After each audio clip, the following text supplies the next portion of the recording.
So, Schizophrenia Medications. This is Schizophrenia Part 5. In this one, I will be talking about the medication treatments that are used for schizophrenia. So, basically, during the Nazi era, this is 1949, a French army surgeon named Henri-Marie Lebery used a derivative of dye and barbiturate. It was later named promethazine, and it was used to prevent surgical shock. The people who were on this drug, they did not have anxiety issues, and they were generally very calm after the surgery. This was unbeknownst to them at the time, started the era of schizophrenia drugs. A German doctor, 3 years later in 1952, Joseph Hamann, used the same thing on a manic patient. The manic patient actually responded very well, and if given the medication every couple days, he actually did very well and stayed away from mania. So as I said, the patient was very subdued and stayed well for a period of time when on the drug. After a while, the drug would wear off. The drug was renamed chlorpromazine, and this began the main trials for treating schizophrenia. Now, a Berlin refugee named Heinz Lehmann, he started using it for different conditions, and one thing that he actually used it for was schizophrenia, eventually. And he did notice some problems and side effects, which I'll talk about later, and he started publishing documents on them. So, of course, due to these side effects, they started trying to make different types of medications. So in 1958, a Belgian lab scientist named Paul Janssen synthesized haloperidol. Sorry for the spelling error there. Now, while I call this Parkinsonian symptoms, again, I'll get to this later, it would actually help really well, especially in paranoid states. Due to the side effects, though, they decided to group tricyclic compounds and came out with the drug clozapine. Clozapine was actually used on inmates who were very hostile, and at large doses it actually caused blood disorders, and especially the blood disorder granulocytosis, which is where granulocytes develop in the blood cells and causes apoptosis of the cells, and this led to several deaths. Now, they believe that clozapine was the only drug that caused this, but actually research indicates that the other drugs like chlorpromazine were also causing this problem too. So the drug was discontinued at high doses, but at lower doses, even for children with Tourette syndrome, it actually proved to be very useful. So the 90s was the time when the atypical antipsychotics were founded. The previous drugs were actually known as classic neuroleptics. Some of the drugs included were olanzapine, otherwise known as Zyprexa, risperidone, otherwise known as risperidone, and quetiapine, otherwise known as Seroquel. Later, a newer line of antipsychotics such as ziprasidone, which you may have heard as the trade name Zeldox, and or Geodon were founded. Now, with the ziprasidone, for the longest time, they actually didn't have a generic drug, so it was a very expensive drug and wasn't used unless people were covered. But just recently, they've come up with a generic drug. So, as I mentioned before, all schizophrenia medications had side effects. Most common was Parkinsonian symptoms.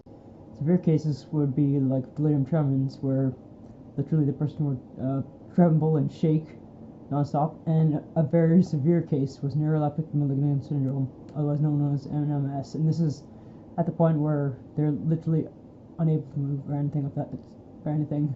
The treatment for this NMS is Congentin. So anybody who's prescribed a high dose of neuroleptics is actually prescribed Congentin as well, and is taken PRN. So Tardive Dyskinesia. This is when you may see a Parkinsonian person, or even like somebody who is on medication with a shuffling gait, and it almost looks as though they're over-exaggerating their arm movement, and they're very stiff. Torticollis. This is when the neck droops to the side, and the person is unaware that it's even drooped to the side. They cannot actually move it. Well, they can move it, but it takes a conscious effort. Waxyflexibility. Now, if you were to take a person's arm and raise it above their head, they need to use a cognitive effort in order to move their arm down, so it would just stay in that position.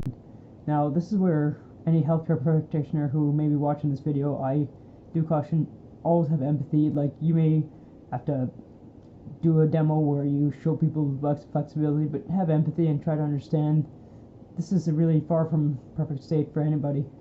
There was actually a time somebody had told me that a doctor actually left somebody in this Waxyflexibility state for like several hours. So I did not manage to find the name of this, but I know it's similar to, I know it's caused by the trochlear nerve, and it's an eye gaze. It's like you have bulging eyes and you're staring straight ahead, and it causes really dry eyes and inability to close the eyes. It's similar to trochlear nerve palsy, but you actually have bulging eyes. I could not find the name. I apologize for that. Polyphagia, Polydipsia. So with schizophrenia, you actually have a problem with regulating your hypothalamus regulating. So you have trouble with like telling whether it's cold or whether it's hot. You have trouble with thirst. You have trouble with hunger.